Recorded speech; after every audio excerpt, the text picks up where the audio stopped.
everybody. Welcome back to Digital Connections, where we bring in expert advice to connect you with the services and resources to build a successful business and ultimately to create the life of your dreams. This show is for entrepreneurs, business owners, and anyone interested in running a side hustle to their current 9 to 5. One episode at a time, we help you build a successful business through amazing digital connections. I'm your host, Nancy Johnson, a business owner and a digital marketer. On my way here, I have found amazing resources that have helped me grow my business, and they can help your business thrive too. Everyone needs a friend in digital marketing because digital marketing is about connecting people. So, my friends, let's talk LinkedIn. I love LinkedIn. LinkedIn has allowed me to connect across the globe. It has provided training when I needed it. It lets me plug into different communities to learn and share, and it's provided me with new clients. But until I left my corporate gig and decided to open my own business, I did not fully respect the benefits of a strong network on LinkedIn. When you have a business that sells a product or service, networking is so important. It's going to either add or detract from your overall reputation, but it can also help support you in so many other ways, like referrals to other businesses and finding people and services who can help build your company. For me, I also quickly realized that a good network is really more about making friends than it is about selling something. And as we've talked about in the past in the past shows, so people buy from those that they know, like, and trust. So it's not a wonder that your business reaps benefits when you're building relationships. And one of the greatest tools out there for this is LinkedIn. LinkedIn has so many opportunities and they just keep on growing. So much so that I really wanted to dedicate an entire show to the subject because I believe it is so important to a business. One of the greatest benefits that I found on LinkedIn was an entire network of fellow digital marketers that love sharing with each other and actually helping each other out whenever possible. One of the greatest examples of this is my guest, Bjarn Viken from Scale Up. So, Scale Up specifically helps business owners connect with people on LinkedIn by sending them targeted personalized messages. Ultimately, LinkedIn is Bjarn's wheelhouse. It is what he focuses on day in and day out. And while I can help you with LinkedIn and I can help you manage these processes, I do a lot of other things along with this. So my friend Bjarn agreed to stop by to help me out and share some insider information with you all. So Bjarn, welcome to the show. Glorious introduction. Thanks. All right, so let's start out. Who should be on LinkedIn? I would suggest anyone who is in the B2B space that is providing products and services to B2B companies benefits from being on LinkedIn. So, for instance, if it's a typical white collar professional, they benefit from being on LinkedIn. Also, companies that want to have a more professional presence to build joint ventures, even companies that might be B2C but might want to use LinkedIn strictly to build business relationships with potential partners, can benefit from being on LinkedIn. Mm. So I've met a lot of people that they really don't understand that they are the face of their company. And they will often ask me, why do I need an individual profile? Can't I just have a company page? So, what are your thoughts there?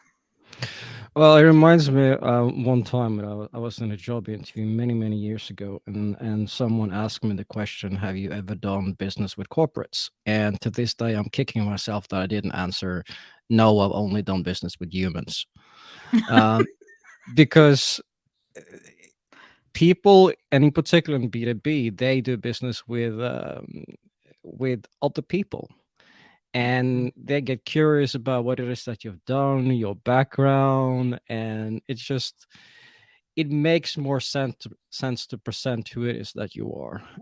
Sadly, most people that work on fixing their LinkedIn profile end up almost having a little bit of a narcissist complex where they like to showcase everyone how brilliant they are, all the things that they have done, Mm, which creates a great opportunity for those of us who are not perfect to instead focus on the reader. Luckily, I'm married, so I'm being told every day that I'm not perfect, so I can use that to my advantage when I am putting together my LinkedIn profile. So I tend to instead focus on the reader. What is it that they want? What is it that they want mm, to achieve? Why are they looking at my profile? What can I do to create as convincing argument as possible for them to contact me? What can I do to provide as much valuable information to the people that I speak with, which is really the reason why I'm on this podcast. That's right. Thank you. Thank you very much. Well, okay. So then what should people have on their LinkedIn profile? Okay. Rather than thinking of specific things, what I would probably suggest is try to think of the strategy before you break it down. So the main strategy that you want to focus on is you want to provide a logical argument for why someone would want to reach out to you. And then once you have developed that logical argument, both through your about section and your banner and your pictures and all that, then you add evidence to back it up. So, for instance, Mm, documents that showcase your expertise, the value that you can give others. So that's on the strategic level. Once we try to break it down, I generally suggest that when it comes to the about section in particular, you try to answer 5 questions. What can I do for you? How do you work? Who have you worked with before? Why would I want to do business with you, or why would I want to work with you? And finally, what's the easiest way to get in contact with you? If you answer those 5 questions, and you can even break it down into bullet points where you get into detail, mhm, then you have a really good argument for why someone would want to speak with you. And then the challenge is building up your profile so that the material around that about section is stronger than what it is that you've written. Because ideally, you want to be in a position where people don't have to rely on your argument for wanting to speak with you. So what I mm, often do with my sales process is I make introductions during the first or second meeting, and I say, okay, would you be interested in connecting with someone else who is doing the exact same thing that you're doing, who's on the same path of trying to achieve the same things? mhm, And of course, people say yes. And then I connect them with other people that I've done business with before, which just so happen to be included among the testimonials that I have underneath in my profile. So I try to link the evidence together with the argument that is on top. So on the top, I usually have a line. My clients often tell me that they like to do business with me because, and then you basically cut and paste what all the testimonials or recommendations at the bottom have in common. nice, So I, nice. su- All right. I suggest that for most of my clients. Anyway, Mhm, mhm. And then, so once you have that in place, I imagine the other piece of this too is connecting with people. Well, I mean, okay, I know the other piece of this is connecting with people. yeah, So, how do you go about connecting with people? the the best way, and sadly the most time consuming, is to look at profiles of the people that you want to speak with, look at Hmm. the profile in depth, and get back to them with a detailed personal message. Hmm. We know from testing that the type of connection messages that have the highest reply rate are those that assume a level of familiarity. So, for Hmm. instance, I spoke to Pete. I suggested I reach out to you about ABC. Hmm. Hmm. Therefore, we know, because no last name have been given, that there is a level of familiarity, which Hmm. can be of a big benefit when you're doing outreach. So outreach is one way. Some people find that to be a little bit annoying, like they don't want to spam people. Hmm. So a way around that can be to instead focus on being helpful, creating content, posting it on the timeline. And that can work really, really well. However, LinkedIn is, of course, tweaking their algorithm to be more like Facebook. They want to sell advertising, so the Mm. type of organic content that you can put out is sadly becoming less effective. It is still Uh, effective, uh-huh. but what you can do is you can include the things that you're posting on a regular basis as part of your email funnel. That way, whenever you are sending out an email to a group or of people in your email list, let's say 5,000, and then you Hmm. reference a post that you have on LinkedIn, then you have an opportunity to increase your exposure by getting that person to look at the profile. If they like and share it, then more people within that person's network will want to see it.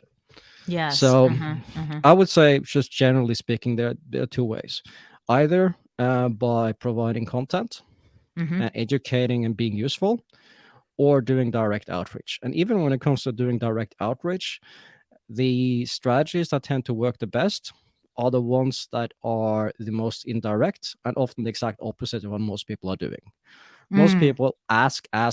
Oh, I buy this, buy this, buy that, and Yeah. it gets boring. So what I suggest is identify what most people are doing Mm-hmm. and do the opposite. So if most Mm. people are asking, give.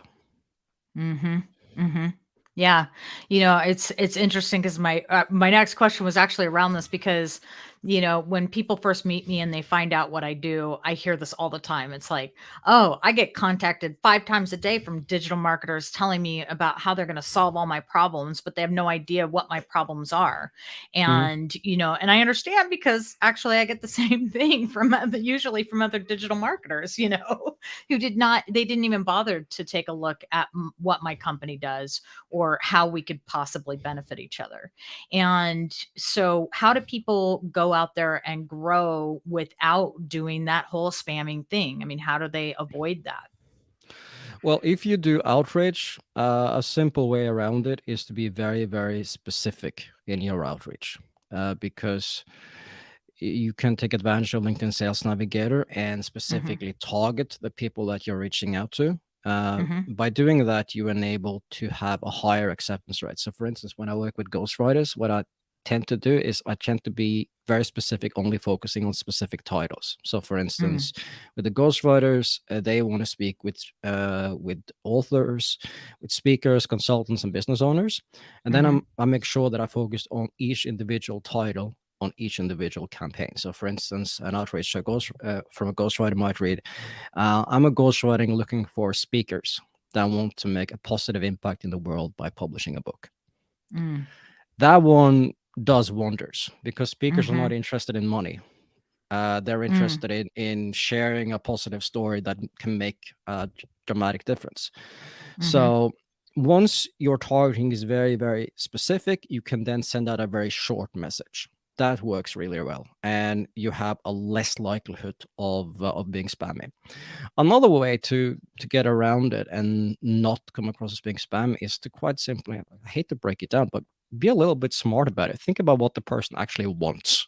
I know Mm. that concept is a little bit lost at times, but just try to imagine that person. If they are being bombarded with messages, what can you do to come across a little bit different? Mm. So, what I often suggest is try to be indirect, both in the way you're doing your outreach and your Hmm. strategy. So, for instance, Hmm. strategically, instead of going for the customer, go for someone who can have access to 100 customers. So, for instance, yesterday I had a conversation with a lawyer, and he mentioned that the customers he ideally wanted to work with, I have the notes from him are actually right here. He wanted to work with buyer agents, mortgage brokers, and selling agents because these are the type of professionals that are most likely to provide referrals to him. Hmm. And for me, that's a no-brainer. You just do outreach to people that deal with exact same target audience. So I would Hmm. suggest, if you want to use LinkedIn strategically, focus on outreach to professionals that share the exact same target audience, but with a different Yeah. product. That way you Hmm. never have to compete. Yeah. Not only do you not have to compete, but amazingly, you end up creating partnerships, which last a lot longer than just a one time deal. So, And it's fun. It's fun. And and it's fun. Yeah, exactly. Yeah, like I said, I mean, that I think is the best part about it is that LinkedIn has become my location to start, to create friendships. And that's just wonderful. I mean, thanks for the help, LinkedIn, while we're in yeah. this pandemic stage. It's nice to have that connection with people. And when you're mentioning the friendship angle, that's actually also an extremely good strategy that you can implement. Mm. What a lot of people tend to do is that they want to do a lot of outreach to a lot of different people, and what they often forget is if you already cultivated a relationship with a potential referral partner, you can set up a weekly mastermind group, just an Mm. hour, and host it by asking the attendees just one question: what is the number one problem and challenge that you want to get feedback from your peers on? Mm. I did that. I stole it from a business coach I hired, and I thought it was so brilliant. I implemented it like within a week, and Mhm. my customers loved it, and it's now the main reason why I think they stick around, because they have an opportunity to speak to fellow professionals. Mhm. And I even get apologies when they can't make it. I'm telling them, look, it's all voluntarily. You don't have to show up, but they apologize when they can't make it. I find it so adorable. That's so great. Okay, so are there additional tools that people should be using to get more out of LinkedIn? Oh, that's a big question. When it comes to sharing content, let's say articles, you can use tools like Buffer to automate Mm, that sharing process. mhm. However, LinkedIn ideally like to see that people share content natively on their platform. So, for instance, if Yeah. you're sharing video, I don't know. Here I'll have to plead ignorance, but I don't think you can use a tool like Buffer to upload a video and then Mm, use that tool to upload a video onto LinkedIn. So that has to be done yeah. manually. Mhm. Uh, Beyond that, we have the fascinating gray area of automation tools to Mhm. automate the outreach.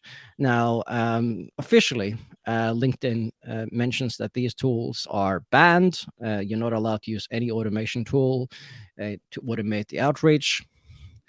Unofficially, anyone who uses an automation tool has to sign up for a LinkedIn Sales Navigator subscription, Mm, which is mhm. about $80 to $90.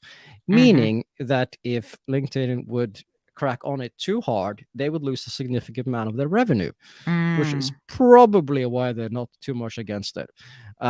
So if you use these tools with a little bit of wisdom and don't try to overextend yourself, they can be extremely effective because they allow you to save time.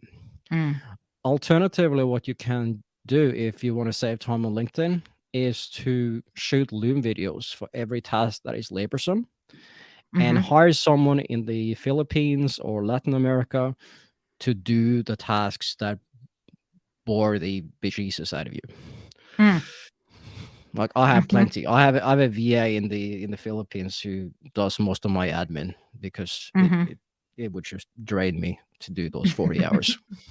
Yeah, I've got a friend who says, "Hire out your weaknesses," you know, Oh, and I have because, you plenty. know I have plenty. So I don't think I ever will run out of opportunities there. evidently according to your wife too, so Yes, yes, yes, yes. sorry, Bjorn. No, it's fine. It's fine. We have a saying in our marriage when it comes to my writing. I mean, I write for Mhm, my clients. I write copy and all that. mhm. But my wife says to me that whatever it is that you write is manure, and it is my job to turn it into roses. And it makes sense Oh. because I I create this really nutritious element that you can somehow turn into something really useful. And it allows me to take off a little bit of the pressure when I'm in meetings with clients. So I love it that. I works. love that. You do get good produce with manure, you know, Oh it yes. definitely makes a good, fertilizer, so Yeah. Alright, so what's the most common mistake that people make on LinkedIn? Uh there's two mistakes in a way. Let me see if I can put them all into one. They focus too much on themselves. That's probably the number Mm, one thing. So they mhm, focus too much on themselves on their LinkedIn profile, focus mhm, too much on themselves when they do outreach, mhm, and forget at forget observing the actual reality of the platform. So, for instance, we know that if you go to your Facebook feed the moment you log into your homepage, just as a little bit of an exercise. Go through that feed and look for someone who's posting a genuine question that they want to get answered versus someone who's posting a promotional article or a video that they just want to get clicks on. Um, mhm, I s- I mhm, think I spent 5 minutes one day, and I think I found one person hmm. who used the network for that. Ah, alright. Wow, that's yeah, hmm. Never really thought about it that way. Yeah, I guess that too many people do use it that way. That's really too bad because I know there's a big gap there. There's a big miss, you know. and people could be getting a lot more out of it if they change their tactics there. So, well, along that same line, then, what can people do to stand out? Right now, the simplest thing you can do to stand out is to create content that is very specific to a very specific audience. Mhm. So, for instance, I tend to focus on LinkedIn, and I discovered that the vast majority of my clients are ghostwriters. So, I changed my branding and my videos towards what they are after. Mhm. Now I can work with any professional really, but the reason why I chose the ghostwriters is I can prove they have a market fit. Mm. So if they want to make it easy for themselves, if anyone want to make it easy for themselves, what I suggest is ask yourself who is the best client you've ever had. Mm. The one you managed to serve the most, industry, personality, whatever it might be, and make that the focus of your profile, the focus of your content, the focus of your personality. Another thing that I often see is, sadly, a lot of people take it too seriously. They're trying to become corporate. Like they see a lot of really well created content, they want to come across like a corporation. I don't Mm. know where that Mhm. is coming from, Mhm. but if you are someone who's not a corporation, using your personality makes you memorable. It makes you stand Mhm. out. It allows you to build your tribe of followers, Yeah. and it makes it easy for yourself. Yeah. Apart from that, focus on what it is that you're good at. Mhm. So if you're not someone who likes to create videos, don't create videos. If you are someone who likes to help other people, then do that. Try to make referrals. That's my favorite hobby. One time I was in a meeting with someone through a lunch club, and I almost felt like I had to apologize to him because after the first hour of having never met this guy before, I'd made 30 introductions. 30 I introduction believe on that. LinkedIn. I believe that. Yeah. And that was all done through LinkedIn. Now I can connect you with this guy and that guy and that guy and that guy. And he made money from it. And we're now working together. He realized, okay, I need BJ to do my marketing. And he sent all the clients to me. So, but actually, the lawyer that I spoke with yesterday, that came from him. Mm. So, Mm. uh, I would probably suggest as a strategy there to make sure that you stand up by trying to give, and Mhm. don't give in the short term. Just trying to listen to the person and go, okay, what type of problems and challenges does this person have? Okay, Mm. I might know someone. Mhm. Not related to my business. Oh, it was a fundraiser, or it was someone's looking for a graphic designer or a video guy. That person, that person, that person, that person, that person. Because what ends up happening is if you do a lot of that, it comes back to you Yeah. tenfold. And that's Mhm. why I suggest the idea of having the mastermind group. Mm. Because if you have a mastermind group, you have a regular amount of people, a regular group of people that get back to you. And I've Mhm. noticed that after I put that idea together, about 5 to 10 people can come and go whenever they want. My calendar is full. So I don't need to do any further outreach. Mm. That's lovely. Hmm. Yeah. Uh-huh.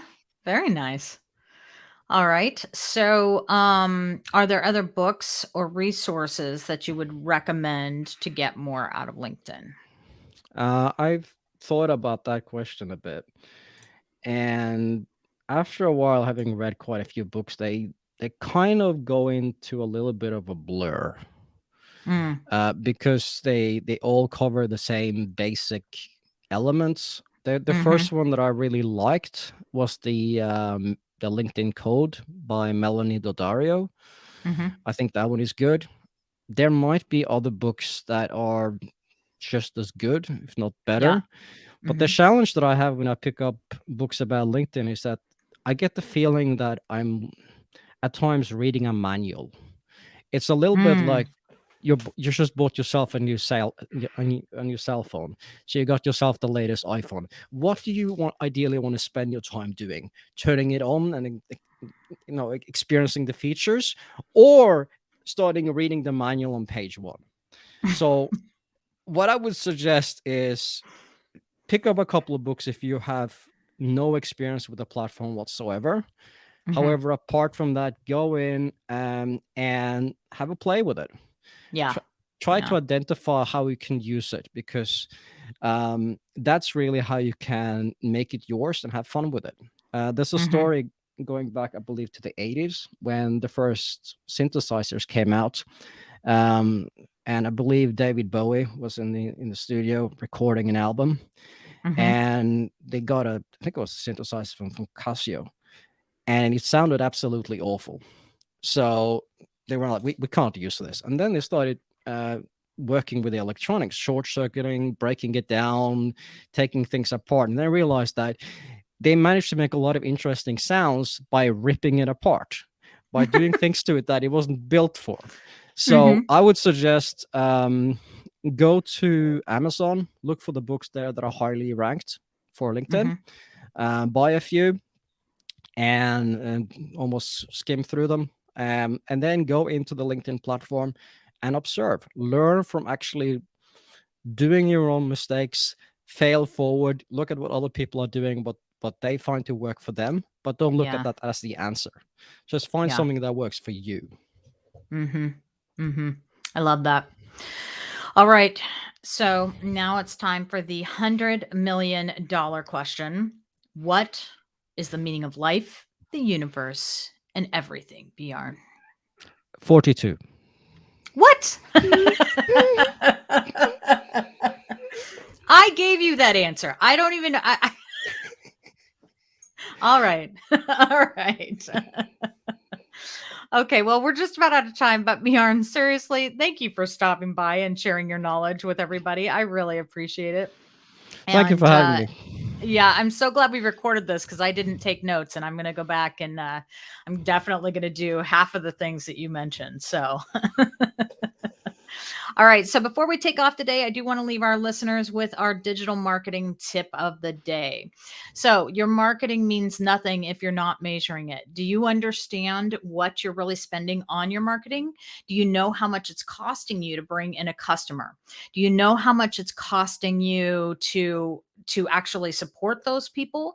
How long are they going to be your customer? What is the lifetime value of that customer?